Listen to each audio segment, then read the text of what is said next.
So when would you actually consider a bigger operation like a joint replacement or an amputation? Would there be a scenario where you would do it?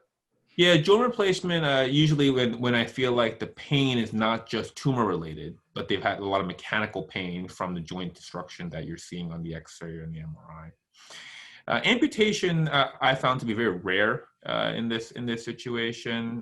The only times I've considered amputation is really in the distal extremities, with where you've got basically a diffuse type in the foot or the hand, where you don't have soft tissue for coverage. You know that the morbidity of the surgery is going to be significant, and sometimes a ray resection can actually be more functionally better for the patient than trying to save a finger that's really not salvageable.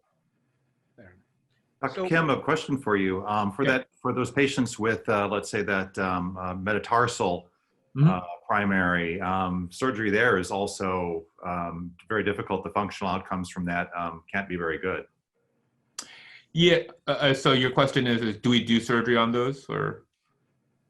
Yes, that's exactly.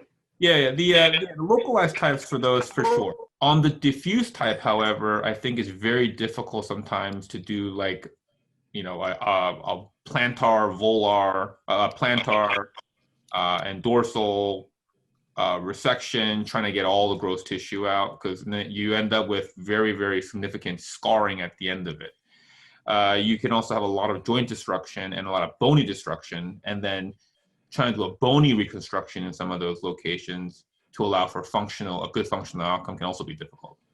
And at least from my experience, the ray amputations in the appropriate locations, functionally, patients do very well with a shoe filler or even no filler at all. I think this is a patient discussion to have, but I think before you make the decision, you've got to kind of get everybody in the team involved to say, like, this is the best approach. I'll just make a comment on that also. The surgical approach is less dependent on the location as it is on the extent of the disease. So just being a metatarsal region, if it's a small localized nodule, then, you know, there's not really a big deal taking that out and the patient can do very well. Whereas, you know, some extensive soft tissue thing in that same region may require much more extensive surgery. And I agree with Dr. Kim that really it's very rare that we end up doing amputations for this disorder, but it does happen. And usually it's the much more aggressive disease with intra-articular, extra-articular components, maybe compromise of neurovascular bundle, maybe destruction of the joint. And, you know, when we really think this is an unsalvageable limb, which is extremely rare, but in some cases happens, then we'll start to consider amputation.